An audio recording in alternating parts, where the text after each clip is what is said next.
Assalamualaikum warahmatullahi wabarakatuh. Jumpa lagi dengan saya yang akan menjelaskan karakteristik generasi Z dan Alpha dan implikasinya dalam pembelajaran. Di sini saya akan terdiri dari sebenarnya 2 subbab, cuma saya tambahin menjadi 3 subbab. Subbab pertama tentang definisi generasi Z dan Alpha itu sendiri serta karakteristiknya. Yang kedua, strategi pembelajaran bagi generasi Z dan generasi Alpha. Yang ketiga, tantangan generasi Z dan Alpha. Untuk definisi atau pengertian, generasi Z itu anak yang lahir tahun 1995 sampai tahun 2010. Sedangkan generasi Alpha adalah anak yang lahir setelah tahun 2010. Generasi Z itu anak yang kemampuan teknologinya itu lebih tinggi.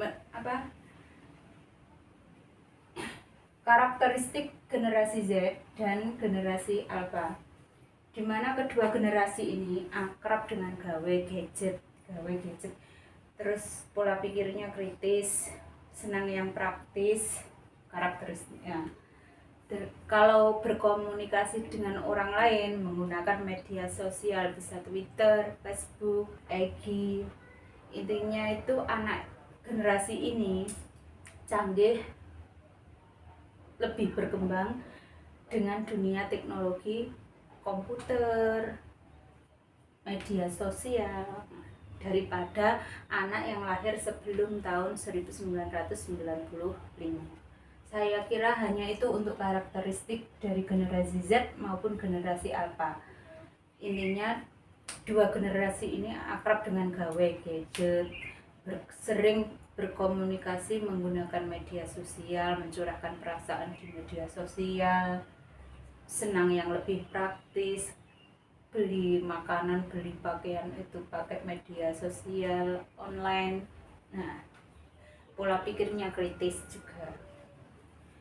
Untuk strategi pembelajaran bagi generasi Z dan generasi Alpha, di sini guru sangat dituntut sekali untuk mengerti tentang teknologi, terutama komputer dan media sosial itu sendiri.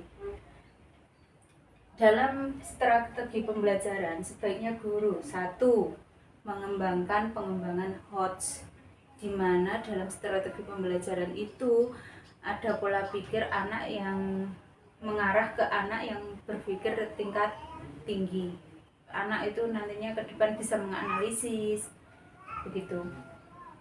Yang kedua, guru juga harus memberikan kebebasan berekspresi pada peserta didik. Tidak boleh di sini peserta didik harus mituhu nurut dengan perkataannya guru, hanya mendengarkan. Dari dua ini sebenarnya sudah bisa dikembangkan lewat model pembelajaran, di mana nanti gurunya hanya berperan sebagai fasilitator saja yang berperan penuh aktif anaknya. Yang ketiga, guru harus memahami karakter dari generasi ini. Generasi ini lebih akrab dengan dunia teknologi, maka guru juga harus memanfaatkan teknologi untuk dalam pembelajaran, istilahnya media digital. Lebih nanti ini ada keterkaitan. Nanti media digital ini digunakan untuk memahami karakter generasi Z dan generasi Alpha yang akrab dengan teknologi. Maka anak nanti akan lebih cenderung menarik, termotivasi apabila kita menggunakan digital untuk pembelajaran, akan memacu minat dan bakatnya juga pada ujungnya. Yang ketiga, di sini saya tambahi bahwa ada tantangan dari generasi Z dan generasi Alpha. Karena semakin berkembangnya media sosial, teknologi, berita, informasi, ini generasi Z dan Alpha rentan kena konten radikal, intoleransi.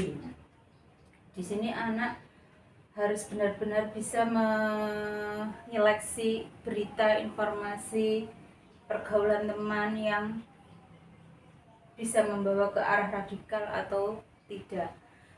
Dan peran guru serta orang tua sangat diperlukan untuk pendampingan ini ya. Rentan narkoba, pornografi. Nah, di sini memang tantangannya orang tua kalau lahirnya sebelum 1995 tidak mengerti gadget, media sosial, sedangkan anaknya lebih canggih. Nah, orang tua tidak bisa mengontrol. Di sini orang tua nanti bisa bekerja sama dengan gurunya, berkomunikasi di sekolah dengan gurunya untuk memantau anaknya ketika anak itu sudah mengenal gadget yang lebih tinggi, media sosial yang lebih tinggi, serta pola asuh yang mungkin dijami waktu menggunakan gadgetnya. Sekian dari saya. Assalamualaikum warahmatullahi wabarakatuh.